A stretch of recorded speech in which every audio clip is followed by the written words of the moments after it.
10 cárceles nuevas. Ese es el plan que acaba de anunciar el próximo gobierno de Colombia. Y lo más indignante no es la cifra. Es que ese anuncio existe porque durante años las cárceles colombianas dejaron de ser un castigo para convertirse en una central de operaciones criminales, desde donde se extorsionaba a comerciantes, a transportadores y a familias enteras, mientras el Estado apenas lograba contenerlo. Y la pregunta que la propia prensa colombiana se hizo en voz alta, sin que nadie se la sugiriera, fue una sola. Esto es, otra vez, ¿el modelo Bukele? Esa pregunta no la inventó un canal de YouTube. La formuló un medio colombiano en su propio titular, apenas unos días después de que el país eligiera un nuevo gobierno. Y eso, para cualquiera que lleve tiempo siguiendo lo que pasa con las cárceles en América Latina, es una señal que vale la pena detenerse a mirar con calma.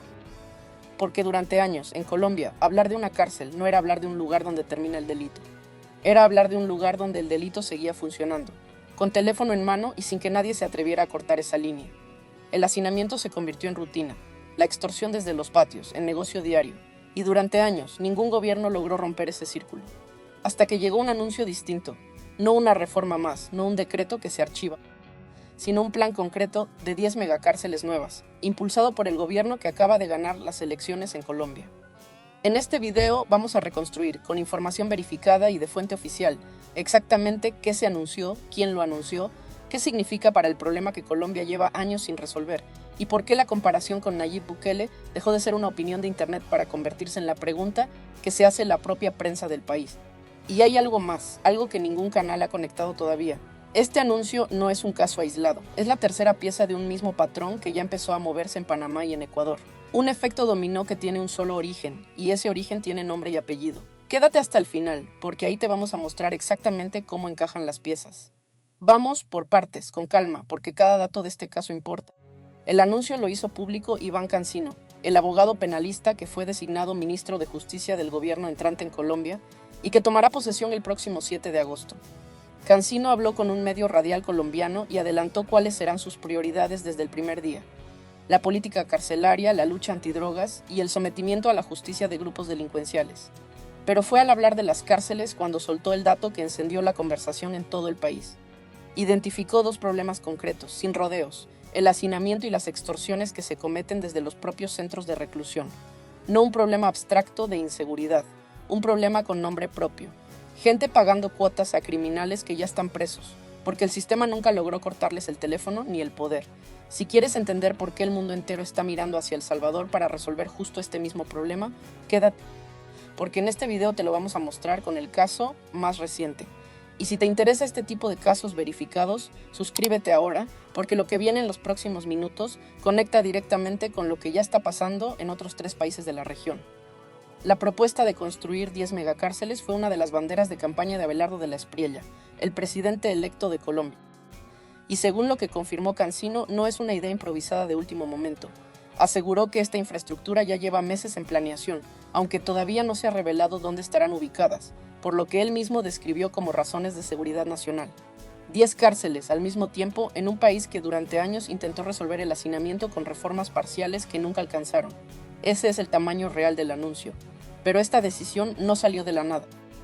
Y lo que la motiva es más revelador de lo que parece a simple vista. Para financiar esta infraestructura sin disparar el gasto público, el nuevo gobierno colombiano ya definió el mecanismo: asociaciones público-privadas, es decir, buscar que empresas privadas participen en la construcción y operación de estas cárceles, para evitar que el costo recaiga completamente sobre el Estado. Una fórmula pensada, según explicó el propio Cancino, para hacer 10 cárceles con el menor costo posible. Y aquí aparece el primer dato que contradice lo que muchos esperaban escuchar. Cancino fue enfático en un punto: estas no serán cárceles que repliquen literalmente la imagen más dura del modelo salvadoreño. Dijo textualmente que no van a ser cárceles que violen los derechos humanos, que serán instalaciones modernas, con programas de resocialización incluidos desde el diseño. Es un matiz importante, porque la pregunta que se hizo la prensa colombiana no fue ¿Colombia va a copiar exactamente a El Salvador? Fue algo más sutil. ¿Es esto, en espíritu, el mismo tipo de respuesta que Bukele le dio a un problema idéntico? Construcción masiva, cárceles nuevas, un mensaje de mano dura hacia quienes delinquen desde adentro. La forma puede cambiar. La lógica de fondo es la que activó la comparación. Ahora, para entender por qué 10 cárceles de golpe suena tan extremo, hay que entender quién es el hombre detrás de este plan. Iván Cancino no es un funcionario cualquiera llegando a improvisar. Es un penalista con años de trayectoria, que ha sido profesor universitario, conjuez y miembro de institutos de derecho penal. Su trabajo lo llevó a recorrer prácticamente todos los departamentos de Colombia y cerca del 60% de los municipios del país, lo que, según él mismo explicó, le da un conocimiento directo del territorio que pretende usar para articular estos proyectos con el Departamento Nacional de Planeación y así conseguir los recursos necesarios. No es un anuncio hecho para una entrevista de 30 segundos. Es un plan con alguien detrás que conoce el sistema desde dentro, con contactos ya activados para buscar la plata y con una fecha límite clara, el 7 de agosto, cuando asuma oficialmente el cargo. Pero esto no era lo único que reveló Cancino en esa misma entrevista. Y lo que dijo después es tan importante como las cárceles mismas. Habló también del sometimiento a la justicia para grupos delincuenciales, dejando algo muy claro. Habrá espacio para el diálogo, mencionó, pero no para entregar beneficios sin condiciones. Y fue todavía más directo con una frase que ya circula en redes colombianas, que la llamada paz total, la política de negociación con grupos armados del gobierno anterior, no es aceptable bajo este nuevo gobierno. Ese dato conecta directamente con las megacárceles. Porque si el mensaje es que ya no habrá negociación blanda con estructuras criminales, entonces hacía falta un lugar físico donde sostener esa postura. 10 cárceles nuevas no son solo ladrillo y cemento, son la infraestructura de un cambio de discurso completo sobre cómo Colombia va a tratar al crimen organizado desde ahora. Pero eso no explicaba todavía por qué, durante tantos años, ningún gobierno anterior había logrado ni siquiera acercarse a una solución de este tamaño. Para entender la magnitud real de lo que se anunció, hay que mirar el trasfondo. Colombia no llega a este punto por una idea repentina. Llega después de años en los que el sistema penitenciario acumuló dos problemas que se retroalimentan entre sí. El hacinamiento, que acorde a los propios diagnósticos oficiales, obliga a las autoridades a mantener presos en condiciones muy por encima de la capacidad real de los centros. Y la extorsión, que convirtió muchas cárceles en oficinas remotas del crimen, llamadas, amenazas y cobros que salían de dentro de los muros hacia comerciantes, transportadores y familias comunes, en distintas regiones del país. Ese es el ambiente que Cancino describió sin rodeos como el diagnóstico que justifica el plan. Y es exactamente el mismo tipo de diagnóstico que en otro país de la región ya llevó a un resultado que hoy se estudia en toda América Latina. Lo que viene ahora es lo que ninguna otra cobertura sobre este anuncio ha conectado hasta hoy. Porque mientras en Colombia se anunciaban estas 10 megacárceles, apenas unos días antes, a miles de kilómetros de distancia, otro presidente latinoamericano tomaba una decisión casi calcada. El 1 de julio, el presidente de Panamá, José Raúl Mulino, anunció ante la Asamblea de Diputados la construcción de una cárcel de máxima seguridad para aislar por completo a los líderes de pandillas. La razón: una fuga masiva de casi 200 presos de la cárcel La Joyita, en los alrededores de Ciudad de Panamá, la mayoría de ellos ya recapturados, pero con el sistema completamente en evidencia. Según cifras oficiales, Panamá tiene actualmente unos 24,000 presos distribuidos en una veintena de prisiones, cuya capacidad real es de apenas 14,000. Mulino fue directo. Dijo que desde las cárceles panameñas se planificaban asesinatos, y que el sistema, en sus propias palabras, había colapsado por la complicidad de guardias con los internos. Habló de más de 150 bandas criminales operando sobre todo en la provincia de Colón y en la zona metropolitana, en un país donde la tasa de homicidios se duplica en esas regiones frente al promedio nacional. Y lo que dijo Mulino en ese discurso suena casi como un eco anticipado de lo que Cancino diría después en Colombia. Los presos no serán huéspedes en cárceles que más parecen un resort, afirmó el presidente panameño, sin mencionar directamente a Bukele, pero dejando el mensaje flotando en el aire para cualquiera que quisiera entenderlo. Y los medios internacionales que cubrieron ese anuncio no dudaron en señalar lo evidente. Varios países de América Latina intentan replicar, cada uno a su manera, el modelo carcelario de El Salvador, el mismo que llevó a prisión a unas 92,000 personas desde 2022. Colombia, Panamá y, según la misma cobertura internacional, Ecuador y Costa Rica ya están construyendo en este mismo momento prisiones inspiradas directamente en el Centro de Confinamiento del Terrorismo, el CECOT salvadoreño. 4 países, 4 anuncios, un mismo espejo. Si hasta ahora te está sorprendiendo cómo se repite este patrón país tras país, espera lo que viene, porque esto todavía no es lo más revelador de todo el caso. Suscríbete para no perderte la conexión completa entre estos 4 anuncios y lo que realmente representa este momento para toda la región.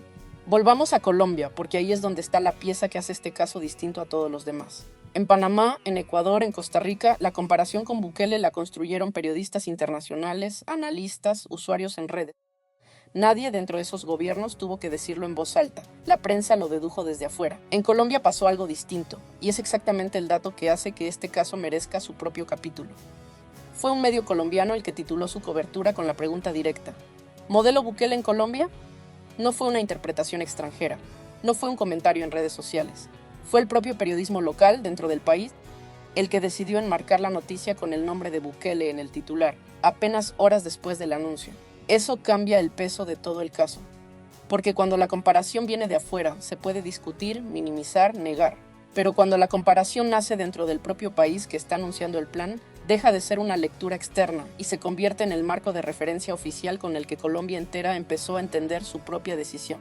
Todavía faltaba la pieza que terminaría de confirmar por qué este patrón regional no es casualidad. Y aquí es donde hay que hablar de números concretos, porque son los que sostienen toda la comparación. El modelo salvadoreño, desde que arrancó en 2022, dejó cerca de 92,000 personas presas, la mayoría bajo el régimen de excepción que Bukele mantiene desde entonces. Esa cifra, repetida una y otra vez en cada cobertura internacional sobre Panamá, Ecuador y Costa Rica, es la vara con la que se mide cualquier anuncio nuevo de infraestructura carcelaria en la región. Colombia todavía no tiene una cifra equivalente, porque el plan sigue en fase de diseño. Los datos exactos de cuántos presos albergarán las 10 megacárceles y en qué departamentos se construirán no han sido publicados todavía por el gobierno entrante. Cancino fue claro en que esa información se mantendrá reservada por razones de seguridad nacional hasta que el plan avance. Pero el simple anuncio de 10 cárceles, de golpe, ya lo coloca en una escala distinta a lo que había hecho cualquier gobierno colombiano anterior. Y es justamente esa escala la que empuja a preguntarse si Colombia no solo está copiando el discurso de Bukele, sino también su ambición. Lo que reveló Cancino sobre el verdadero alcance de este plan es la pieza que cambia la lectura de todo el caso. Pero antes de llegar ahí, hace falta ver el resto del tablero completo, porque mientras Colombia y Panamá construyen o planean construir, El Salvador ya construyó, ya llenó y ya lleva años operando el modelo que todos los demás están intentando alcanzar. Ese desfase temporal es la clave para entender por qué la pregunta ¿modelo Bukele? Se repite en cada país, pero nunca en sentido inverso. Nadie en El Salvador se pregunta si está copiando a Panamá o a Colombia. La dirección de la comparación siempre corre hacia el mismo origen. Y ese es, exactamente, el momento de mayor peso de todo este caso. No un hallazgo dentro de una celda, no una cifra escandalosa de un solo país, sino el instante en que la propia prensa colombiana, sin presión externa, decidió que la única forma de explicarle a sus lectores lo que estaba pasando era nombrando a Bukele en el titular.